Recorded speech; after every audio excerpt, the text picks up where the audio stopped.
자, 오늘은 갈라디아서 1장 7절부터 9절입니다. 갈라디아 1장 7절에서 9절 다 같이 합독하겠습니다. 다른 복음은 없나니 다만 어떤 사람들이 너희를 교란하여 그리스도의 복음을 변하게 하려 함이라. 그러나 우리나 혹은 하늘로부터 온 천사라도 우리가 너희에게 전한 복음 외에 다른 복음을 전하면 저주를 받을지어다. 우리가 전에 말하였거니와 내가 지금 다시 말하노니 만일 누구든지 너희가 받은 것 외에 다른 복음을 전하면 저주를 받을지어다. 아멘. 할렐루야. 눈이 많이 왔죠. 아까 제가 교회 올 때만 해도 하늘이 맑았는데 갑자기 이렇게 또 날씨가 급변하네요.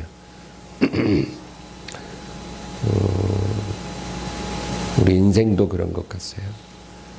오늘 맑다고 내일 맑다는 보장이 없고, 그렇죠?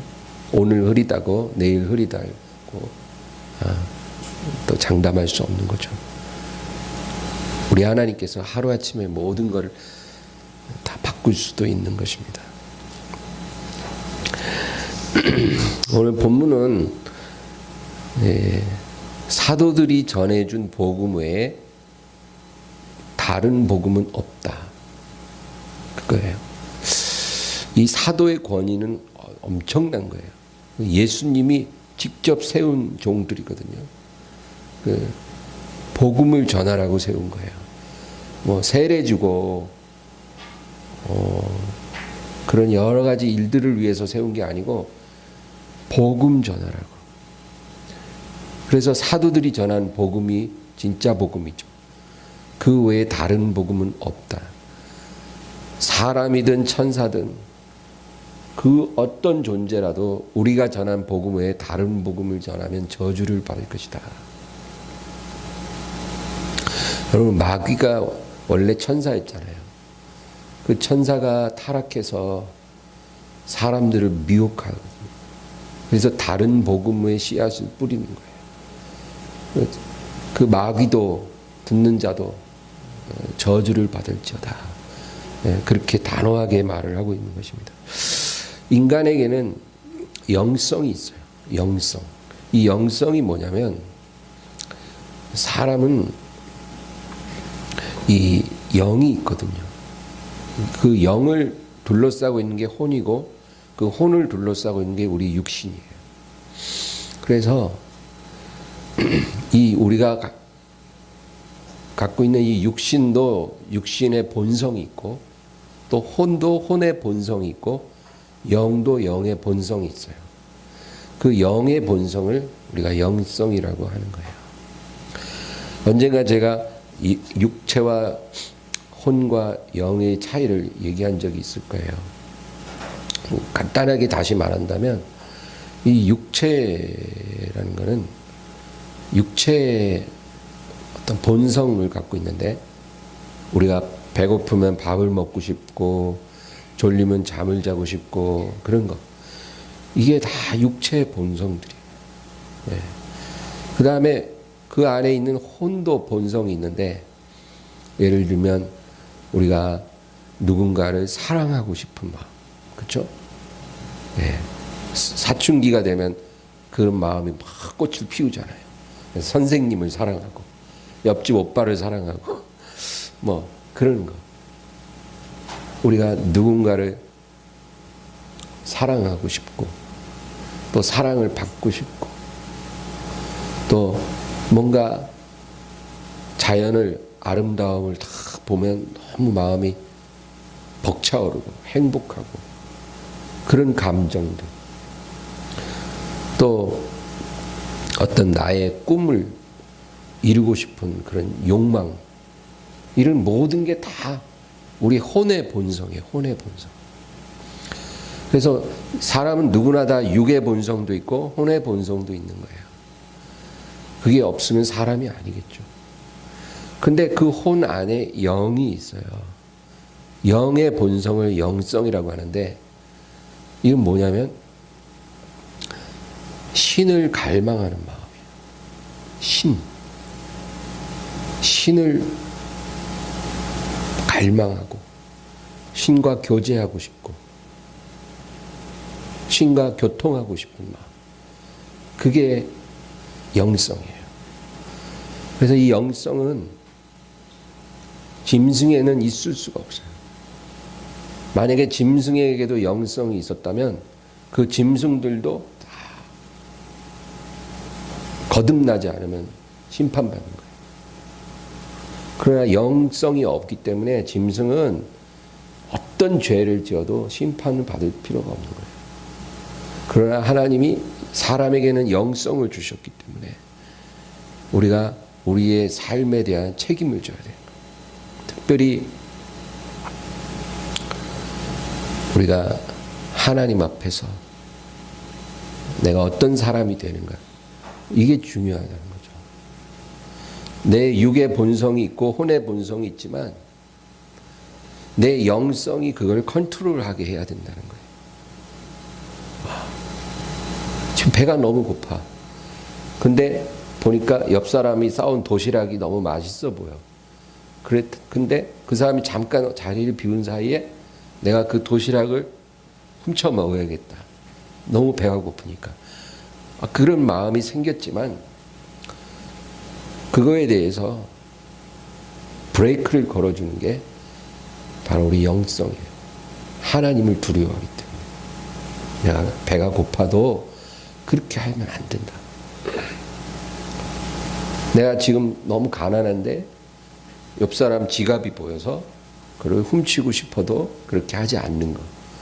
그래서 하나님이 가인에게 말씀하시기를 죄의 소원은 너에게 있으나 너는 죄를 다스릴지니라.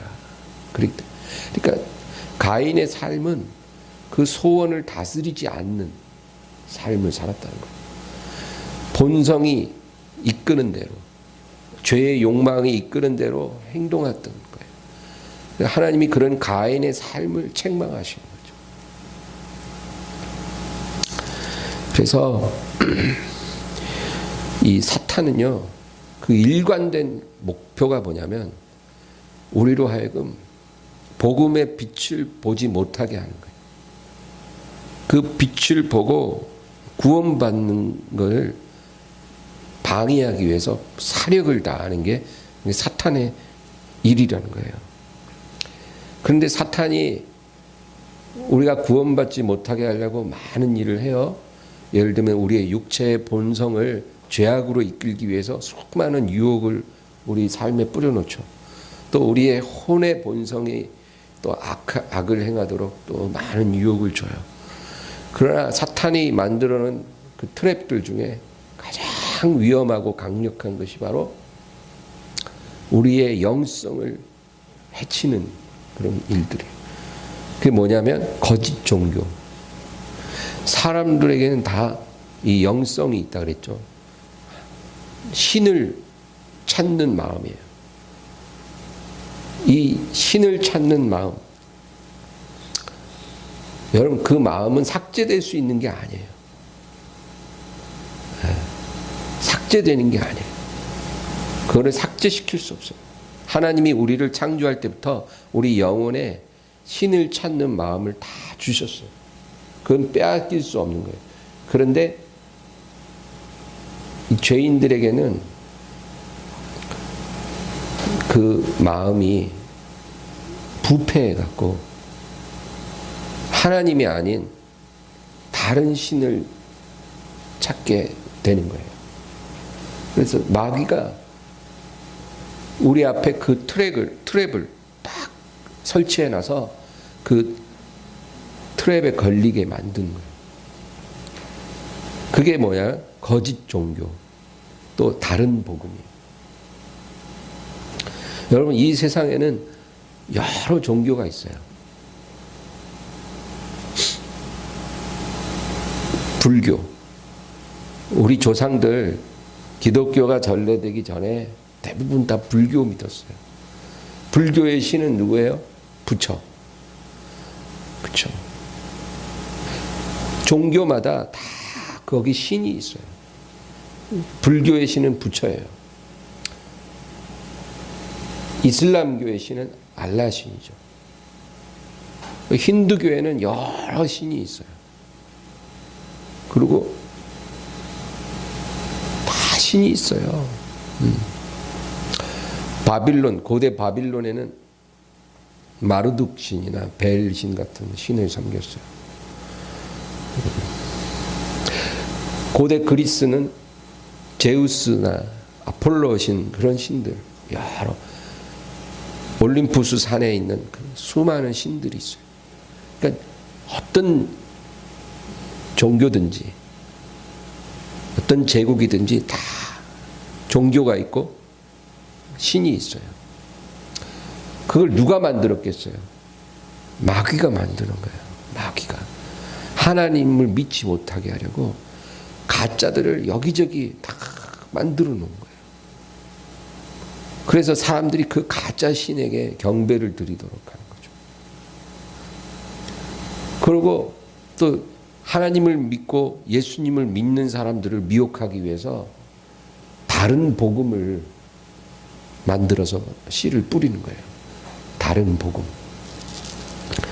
이 다른 복음이 뭐냐면 두 가지로 설명할 수 있는데, 하나는 다원주의예요. 다원주의. 여러분 다원주의가 뭔지 알죠? 그러니까 다원주의는 하나님을 인정해요. 예수 그리스도를 믿어요. 근데 뭐라 그러냐면 구원에 이르는 길이 꼭 하나만 있는 건 아니에요. 예수 믿고 구원받아도 되고 다른 길도 있다라는 거예요. 그래서 우리 앞에 여러 문이 있지만 그 문 열고 들어가면 넓은 홀에서 다 만난다는 거예요. 들어가는 문만 달라. 기독교라는 문, 불교라는 문, 이슬람이라는 문만 다른 거지. 들어가 보면 큰 홀에 우리 다 같이 만난다는 거예요. 그래서 사실 그 신이 똑같은 신인데 그 이름만 다르게 해서 나타난 것 뿐이지 사실은 같은 신이고, 어느 신을 믿든지 어떤 종교를 통하든지 결국 우리가 인간의 본성 따라 양심 따라 종교를 잘 따라오면 구원에 이른다. 이게 다원주의예요. 이거야말로 마귀가 뿌려놓은 다른 복음이에요. 그런데 이 다원주의의 가장 중앙에 로마 카톨릭이 있어요. 이 카톨릭은 예전부터 시종일관 다원주의를 주장해 왔어요. 그래서 틈만 나면 교황으로부터 시작해서 카톨릭의 지도자들이 이 다원주의를 지지하는 말을 해요. 꼭 기독교에만 복음이 있다라고 말하는 것은 우리만의 편협된 이기주의일 수 있습니다. 이런 식으로. 그러니까 세상 사람들이 카톨릭 되게 좋아해요. 왜냐하면 굉장히 포용력 있고 점잖고 세련됐고 트였어요. 그래서 캐톨릭은 욕을 잘 안 먹어요. 그리고 그 캐톨릭의 깃발 아래 모든 종교가 다 모여들기 시작했어요. 그래서 행사도 많이 해요.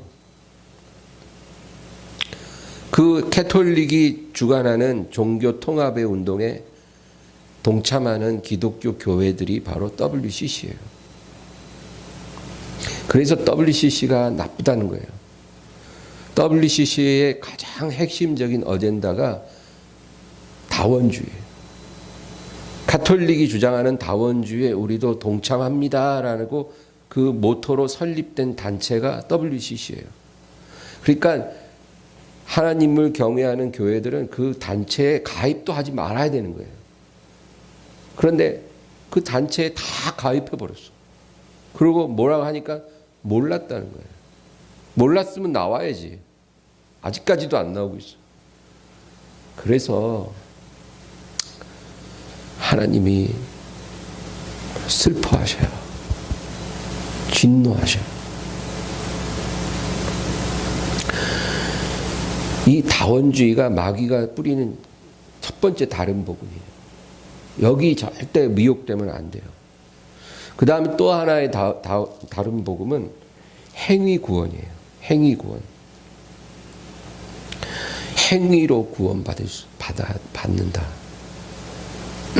그러니까 이게 뭐냐면 우리가 예수님만 믿는다고 구원받는 게 아니고 행위가 올바르야 구원받는다. 그게 그렇게 말을 하는 거예요. 그래서 우리의 삶에 어떤 행위의 부족함이 남아있는 한 우리의 구원은 완전한 게 아니다.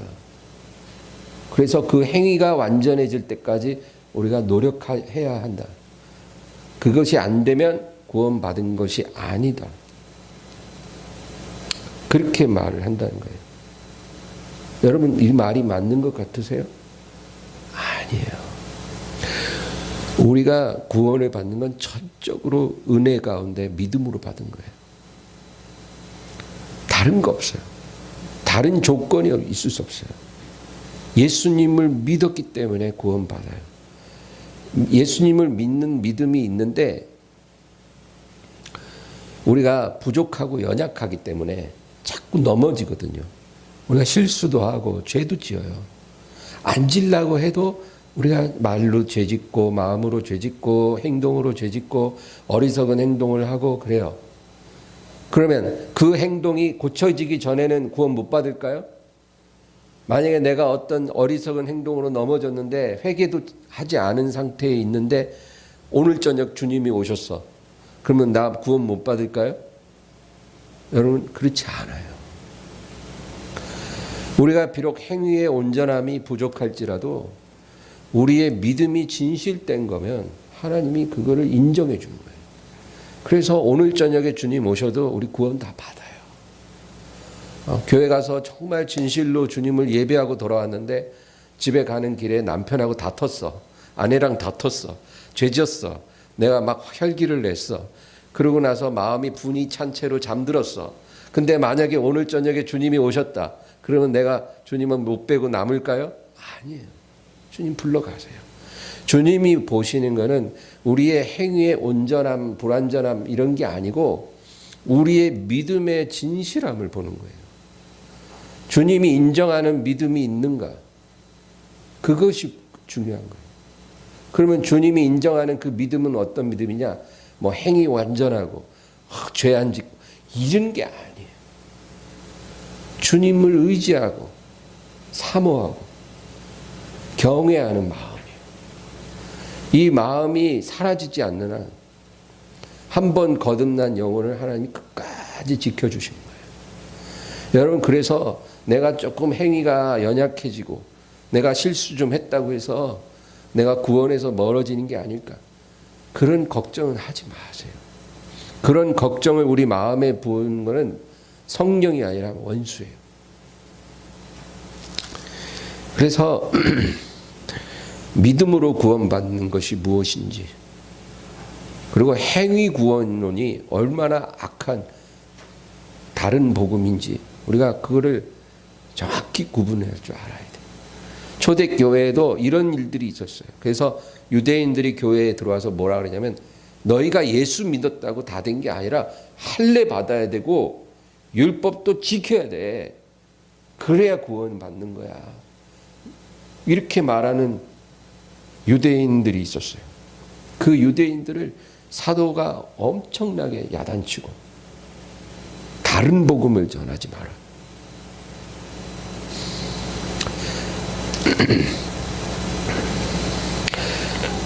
그래서 여러분 복음이란 무엇이냐? 하나님이 주신 완벽한 선물이에요. 완벽한 선물. 하나님이 우리에게 이것저것 많은 선물을 주셔요. 우리의 생명도 선물이죠. 우리의 인생에 주신 시간도 선물이죠. 내 남편, 내 아내, 내 자녀들도 선물이죠.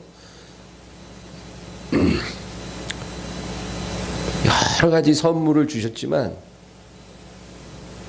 가장 완벽한 선물은 복음이에요.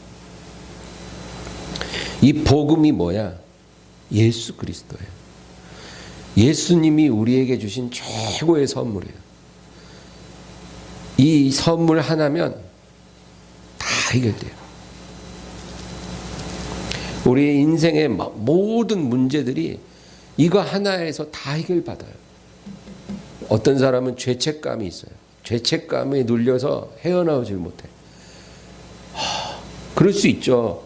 여러분, 예를 들어 어떤 사람이 과실치사, 실수로 사람을 죽였어. 과실치사는 약한 처벌을 받아요. 그리고 이제 처벌 끝나면 이제 돌아오겠죠. 내가 일부러 사람을 죽인 게 아니에요.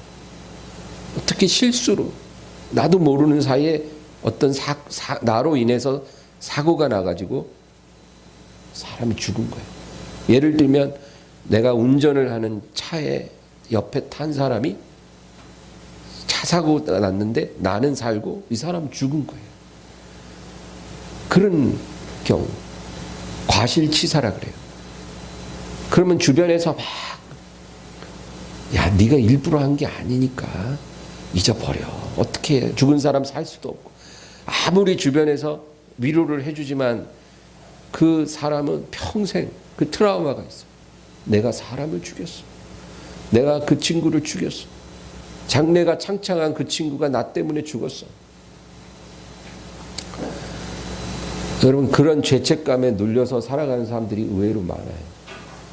또 과거에 한순간의 실수로 뭐 여성들 가운데 술집에서 아르바이트를 했다든지 뭐 그런 철없던 시절에 그런 행동을 했었던 사람들, 이제 그 생활 다 청산하고 예수님 믿고 변화됐는데도 나는 깨끗지가 않아, 그렇게 생각하고 살아가는 사람들도 있어요. 이런 죄책감에 눌려 있는 것, 누가 그걸 자유케 해요? 예수님 정말 만나면 그 자유로워져요. 여러분, 예수님을 인격적으로 제대로 만나면 그분이 나를 정결케 해주셨고, 나를 새롭게 해주셨고, 나를 용납해 주셨다는 것을 우리가 성령으로 깨닫기 때문에 영적으로 자유함이 와요. 그러니까 어느 누구의 위로도 안 되는데 예수님이 오시면 돼요. 미움도 마찬가지. 때려 죽여도 용서할 수 없는 사람이 있어요. 내가 아무리 용서하고 싶어도 마음의 용서가 안 돼. 그런데 예수님 안에서 그게 해결이 된다니까. 그 놀라운 능력이에요, 여러분. 그 어떤 방법으로도 해결 안 되는데 예수님이 내 안에 영으로 들어오시면 그게 다 풀려요. 그런 기가 막힌 풀어지는 역사가 있다는 거죠. 그 외에도 평생 갖고 있던 질병들이 치유받고 어떤 경제적인 문제가 해결되고 가정 불화가 해결되고 인간관계가 해결되고 정말 원수 같아서 화해할 수 없었던 형제관계, 부모 자식 관계가 다 해결되고 뭐 그런 일들은 예수님 안에서 다 일어나는 일들이에요. 마음의 깊은 평강, 심령의 행복. 교회 다녀도요, 잠 못 자는 사람이 그리 많아요. 잠이 안 온대요. 하나님 믿는데 잠이 안 와. 물론 저도 불면증 충분히 경험해 봤는데 사실 그 이유 불문하고 우리에게 불면증이 다가오는 것은 둘 중 하나예요.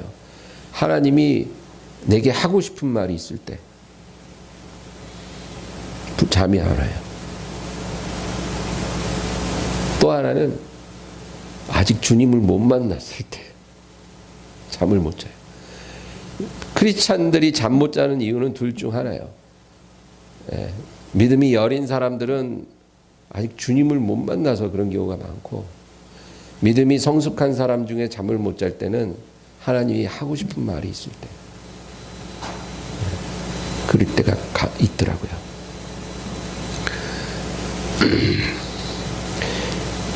남편이 5명인데도 5번째 남편하고 사는데도 마음의 평강을 못 느낀 여인의 이야기가 있잖아요.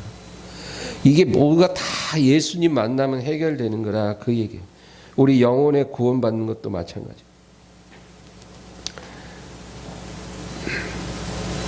여러분, 이 열쇠, 만능 열쇠라는 게 있대요. 그래서 뭐 다 열린대요. 그런데 우리 앞에 문이 한 10개가 쫙 있어. 다 잠겨져 있어. 그리고 열쇠가 다 틀려. 그러면 우리가 그 문들을 다 열어야 되는데, 그럼 열쇠 10개를 구해야 돼요.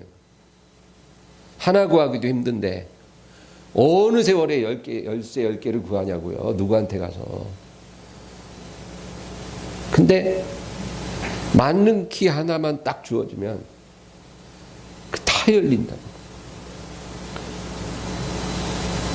붉은색으로 십자가 모양의 열쇠, 그 만능 키, 그거 하나면 다 열린다. 그 얼마나 복된 선물이에요. 예수님이 바로 그런 분이라는 거예요. 만약에 그 10가지 닫힌 문 중에 하나가 건강의 문이라고 치보세요. 우리 인생의 10가지 문제 중에 첫 번째 문, 건강의 문. 건강의 문을 어떻게 열까? 저 열쇠를 어디서 구하지? 그래서 우리가 어떤 세브란스 병원의 유명한 의사를 만나서 그 문을 열 수도 있을 거예요. 삼성의료원의 어떤 특별한 클리닉 센터에서 그 문을 열 수도 있어요. 그러나 예수라는 열쇠로 그 문이 열릴 수 있는 거예요. 여러분, 그 모세가 바로에게 찾아갔잖아요. 그래갖고 내 백성을 보내라 하십니다. 그러니 바로가 말 들어요? 안 듣잖아요. 그래갖고 이제 10가지 재앙을 애굽에 베푸는 거예요. 근데 하나님이 뭐라 그러냐면 이 지팡이를 들고 가서 바로 앞에서 이적을 행하여 내 백성을 이끌어내라 그랬거든요. 그러니까 모세는 지팡이 하나 딱 들고 바로에게 간 거예요. 80 나이에. 그 지팡이가 뭐예요? 십자가야, 십자가. 그 상징하는 것이 예수 그리스도예요. 그거 하나 들고 가는 거예요. 모세에게 능력이 있는 게 아니라 하나님이 분명히 말했거든요. 이 지팡이로 이적을 행하라. 그러니까 예수 그리스도를 붙들고 가서 바로 앞에 서라. 그리고 이적을 베풀어라. 그런데 바로가 이제 말을 안 들으니까 이적을 이제 첫 번째 이적을 베풀어. 그게 뭐예요? 애굽의 강이 피로 변하는 거예요. 엄청난 이적을 베풀었어요. 근데 바로가 애굽의 술사들을 불러갖고 해보라 하니까 똑같이 안 해. 그러니 말이 안 통하는 거예요. 그래갖고 이제 두 번째 이적이 뭐냐면 개구리 이적. 개구리가 막 하수에서 막 올라와. 그러니까 바로가 애굽의 술사들 보고 해보라 그러니까 걔네들도 하네. 두 번째 이적, 개구리 이적까지는 애굽의 술사도 똑같이 했다고 성경이 나와요. 그러니까 이제 모세가 세 번째 이적, 온 천지의 이가 막 티끌이 이로 변해갖고 막 사람 가축에 막 기어올라요. 애굽의 술사 보고 해봐라 못해. 이제 세 번째부터는 술사들이 따라가지 못해. 4번, 5번, 6번, 10번째까지 술사들이 흉내도 못 내고 마지막 10번째 장자들이 죽는 다음에는 바로가 다 두 손 두 발 들고 항복했어요. 여러분, 이 모세가 10가지 이적을 행한 이 지팡이가 바로 예수 그리스도를 의미하는 거예요. 애굽의 술사가 두 번째까지는 따라했잖아요. 그 세상도 한 2가지 정도는 따라해요. 우리 인생의 문제 2가지 정도는 해결해 줄 수 있어요. 건강 문제, 예를 들면 물질 문제, 이딴 거 해결해 줄 수도 있을 거예요. 세상도. 우리 마음의 깊은 두려움, 마음의 고통, 분노, 해결되지 않은 형제관계, 해결되지 않는 죄책감, 이런 수많은 인생의 문제들을 세상은 해결할 수가 없어요. 오직 예수 그리스도만이 해결할 수 있는 거예요. 그 만능 열쇠를 하나님이 우리에게 주셨다 그 말이에요. 근데 우리가 사용하질 않아.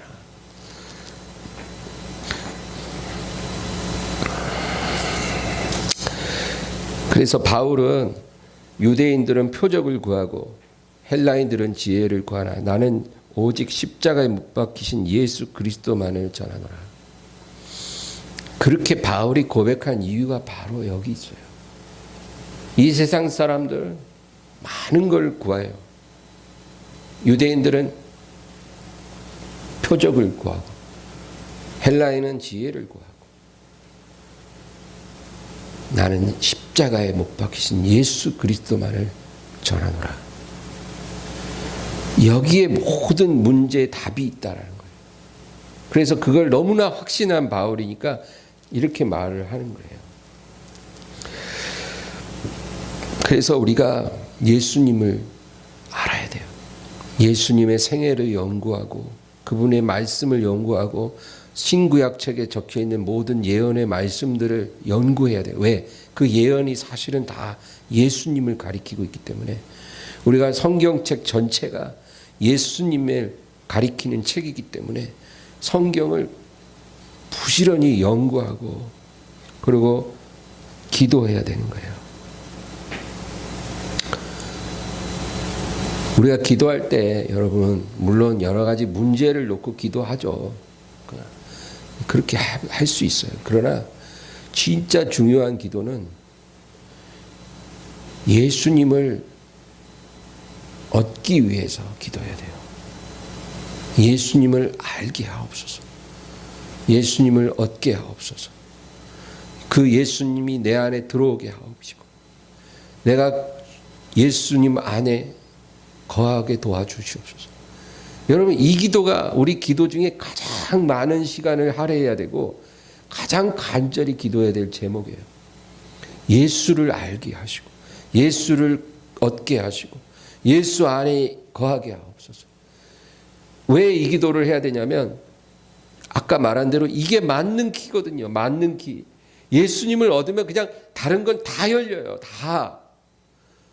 그러니까 예수님을 아직 잘 모르면서 주여 뭐 병 낫게 해주세요. 다리가 아파요.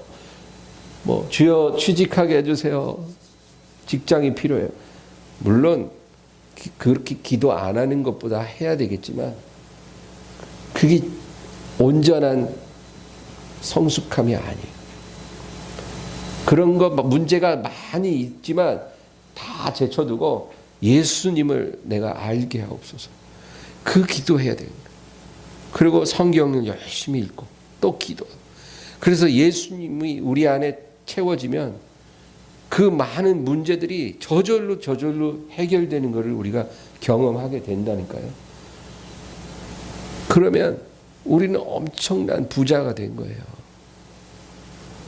그냥 문제 해결 위해 하나님을 믿는 그런 차원이 아니고 예수님을 소유한 사람이 되는 거예요.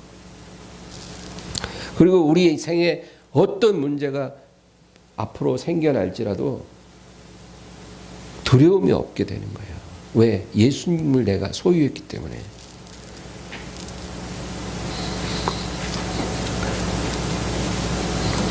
그래서 우리가 예수님과 동행하는 것, 그거 하나가 중요하다. 그것이 우리를 구원으로 이끌어가는 거예요.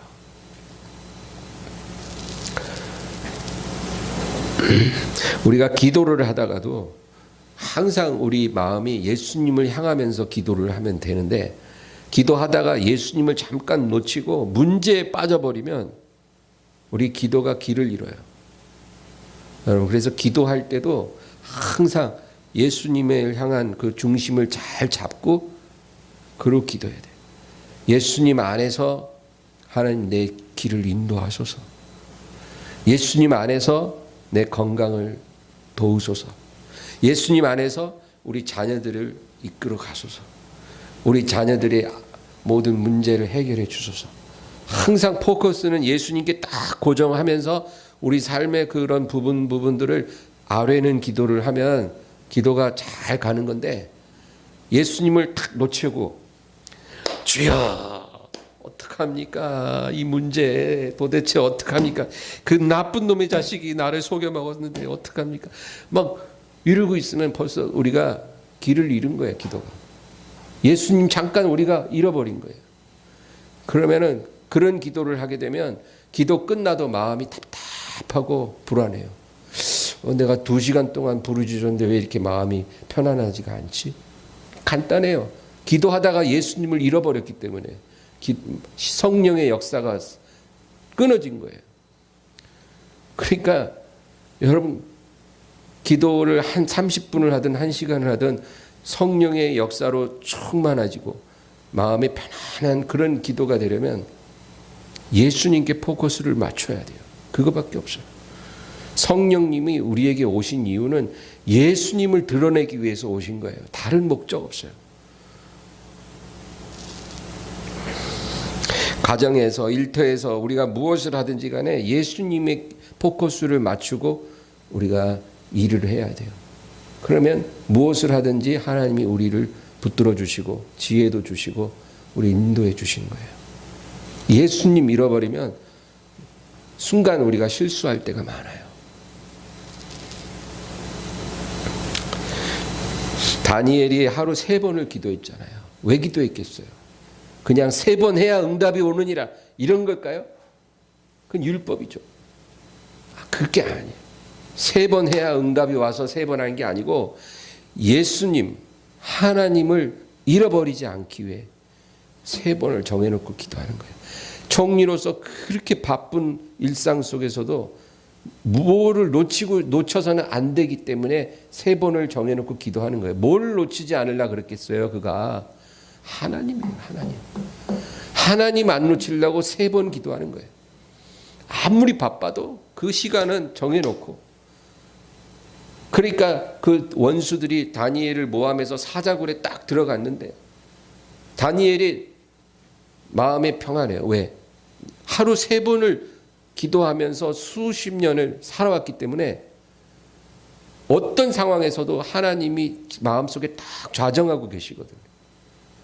그러니까 사자굴에 들어가는데도 굶주린 사자가 보이는 게 아니고 나와 함께 하시는 하나님만 보는 거예요. 그러니까 사자들이 얌전하네. 하나님이 그 사자들을 얌전하게 하신 거예요. 다니엘의 세 친구가 신상에 절을 하지 않았어요. 왜 안 했겠어요? 왜? 안 하면 죽는데. 하나님만 바라보기 때문에 안 하는 거예요. 간단하죠. 하나님 섬기기 때문에 우상에게 절을 안 한 거예요. 그러니까 느부갓네살이 열받아가지고 이 사람들을 풀무불에 던져라. 그러니까 담대하게 풀무불에 던져짐을 당했어요. 그리 아니하실지라도 우리가 왕의 신상에게 절하지 아니할 줄 아옵소서. 왕 앞에서 그렇게 담대해질 수가 없어요. 그러니까 던졌어요. 그런데 딱 보니 안에 분명히 3명 들어갔는데 1명 더 있네. 그런데 그 형상을 보니 신의 아들과 같더라. 다니엘서에 그렇게 써 있어요. 신의 형상과 같더라. 그러니까 그 누구예요 그게? 예수님이 거기에 오신 거예요. 세 사람과 함께. 그러니까 어떤 상황에서도 예수님을 바라보고 사니까 풀무불 안에 예수님이 들어와서 그들을 보호해 주신 거예요. 여러분 이런 일들이 우리 삶에도 동일하게 일어난다는 거예요.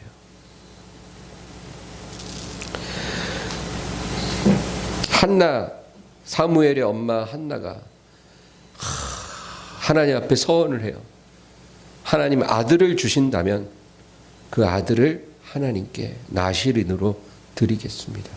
여러분 한나가 그렇게 서원을 했다는 것은 지금 아들을 출산하는 게 목적이 아니라는 거예요.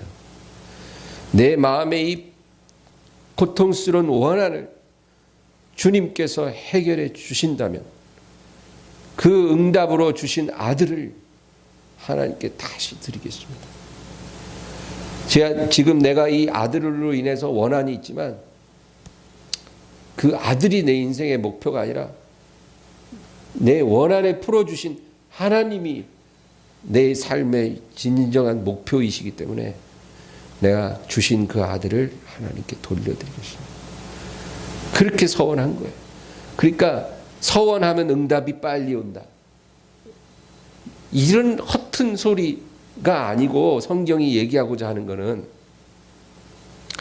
우리 중심이 하나님께 온전히 향해져 있다면 하나님께서 이루시지 못할 일이 없다, 그 얘기예요. 여러분, 하나님이 우리의 소원 들어주는 게 어렵겠어요? 근데 왜 우리가 그렇게 간절히 원해도 잘 안 들어주실까요? 우리 마음의 중심이 하나님께 다 가 있지 않고 하나님이 주실 것, 축복에 우리의 마음이 가 있는 거예요. 그리고 하나님은 그 주실 것보다 못해, 오히려. 하나님의 손을 빌어서 뭔가 내가 원하는 것을 얻는 게 중요한 거지, 그 하나님 자체를 내가 눈물로 섬기고 사랑하는 그런 마음은 없는 거예요. 그걸 하나님이 너무나 잘 아니까 우리가 그렇게 난리를 쳐도 잘 안 주시는 거예요. 달란다고 다 주면 어떻게 되겠어요? 깨달을 때까지 하나님이 연단하시는 거예요. 그래서 어떻게 해야 응답이 빨리 올까? 금식을 해. 금식 며칠 할까? 이런 식으로 신앙생활하면 안 되고, 금식을 하든 안 하든, 철야를 하든 안 하든, 새벽 기도를 하든 안 하든, 그게 중요한 게 아니고 내 마음이 하나님께 온전히 향하도록 해야 해요. 우리가 예배 드리는 것도 그게 목적이에요. 그게 어디서 드려야 하나님이 받으신다, 대면 예배, 비대면 예배, 이게 중요한 게 아니고 어디서 하든 우리가 온전히 하나님만 향하는 것이 예배의 목적이 되어야 된다는 거예요. 우리의 기도의 목적도 그것이고 우리가 말씀 듣는 목적도 그거예요. 그게 목적이에요. 예수님을 소유하는 것. 하나님이 주신 최상의 선물, 만능 열쇠와 같은 하나님의 축복의 본체, 그분을 소유하는 것. 그게 우리의 예배의 목적이고 기도의 목적이고 말씀 듣는 목적이고 성경 읽는 목적이고 봉사하는 목적이 돼야 돼요. 그래야 그 모든 것이 다 하나님이 받으실 만한 제물이 되는 거예요. 그리고 우리의 기도도 바로 응답으로 나타나는 그런 축복이 임하는 거예요. 그러니까 여러분, 결론으로 말씀드리고 마친다면 예수님이 모든 것이다, 그거예요. 예수님을 구하세요. 예수님을 구하세요. 다른 거 어떤 것보다 그분을 구해야 돼요. 잠언에 보면 어떤 이 세상에 속한 것을 구하지 말고 지혜를 구하라. 지혜를 구하라. 내 우편손에는 장수고 좌편손에는 부귀가 있나니 물은 나를 얻는 자는, 이런 말씀 계속 나오죠. 그 지혜가 바로 예수 그리스도예요. 구약에서는 예수님이 제대로 계시되지 않았던 때이기 때문에 성령께서 그거를 지혜라고 표현을 하는 거예요. 그 지혜가 제일 중요하다. 지혜를 얻으라. 무릇 구할 얻을 만한 것을 가져 이것을 얻으라. 이 모든 말들이 다 예수님을 얻으라, 그 얘기예요. 그 안에 부귀도 있고 장수도 있고 영화도 있고 성공도 있고 모든 게 다 들어있다. 예수님을 얻어라. 네. 여러분, 그게 목적이 되기를 주의 이름으로 축원합니다. 오늘 말씀 생각하면서 우리 간절히 하나님 앞에 기도합니다. 주여, 주여, 주여.